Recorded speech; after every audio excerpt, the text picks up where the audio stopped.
Coucou, salut tout le monde, salut YouTube, c'est Valérie. Super contente de vous retrouver dans cette autre vidéo. Voilà, pour partager avec vous un super sujet. Je serai assez rapide car aujourd'hui j'ai tout simplement envie de parler avec vous du fait de pourquoi ne pas se venger soi-même. Voilà.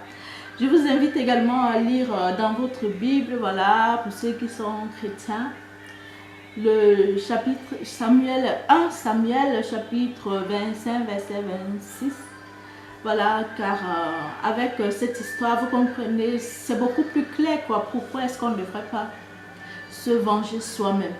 Car si je prends un exemple assez banal quoi, de la vie de tous les jours, si quelqu'un vous insulte, si vous arrivez que quelqu'un vous offense en vous insultant, voilà, en vous disant par exemple imbécile, si vous lui répondez tout de suite comme, vous ne voyez pas que juste que vous devenez comme cette personne car vous n'avez plus d'excuses quoi.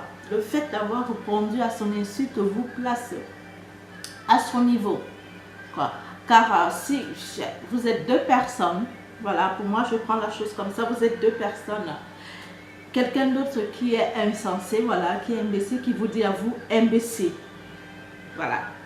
Si vous prenez de la hauteur, si vous regardez juste la personne et vous ne dites rien, ça vous permet de prendre de la hauteur. Le problème c'est que très souvent les personnes pensent que ça les rabaisse. Non, ça vous met plutôt à une position supérieure. Et pourtant, si vous lui répondez con à lui, vous lui donnez des cons, il se sentirait également offensé et vous ressemblez quoi, vous êtes pareil. Parce qu'après, qu'est-ce que tu dois te plaindre? Il m'a insulté, il t'a insulté, qu'est-ce que toi tu as fait? Tu l'as insulté, vous êtes pareil. Et pire encore, qu'ils vous disent imbécile et que vous vous dites con, salaud, voilà, vous descendez, car vous êtes encore beaucoup plus insensé que lui quoi. Vous vous rabaissez plutôt. Et très souvent, les personnes qui le font pensent qu'ils sont assez forts, assez courageux pour jurer. Il m'a dit 1, je lui en ai dit 10 quoi. Et pourtant, c'est pas ça. En évitant de vous faire vengeance à vous-même, vous prenez de la hauteur. Car beaucoup ne s'en rendent pas compte, ils croient plutôt qu'ils se rabaissent, mais je peux vous garantir que non. Quand vous évitez de vous faire vengeance à vous-même, vous prenez de la hauteur par rapport à cette personne qui vous a offensé, voilà. Et Dieu se chargera, car il a dit de vous faire vengeance, car il a dit à moi la vengeance. Et rappelez-vous également, Jésus-Christ l'a dit. Il a dit, quand on vous insulte, bénissez. Voilà, quand on vous maudit, bénissez. Voilà, quand on vous offense, bénissez. Car c'est comme ça que, c'est en faisant comme ça que vous-même vous recevez votre propre bénédiction. Sur ce, je vous laisse à méditer sur ce passage-là. J'écrirai le nom du verset. Voilà, qui est super inspirant et je peux vous rassurer qu'il y a les résultats car personnellement, je l'ai vécu, ces résultats moi-même à mon lieu de travail, voilà.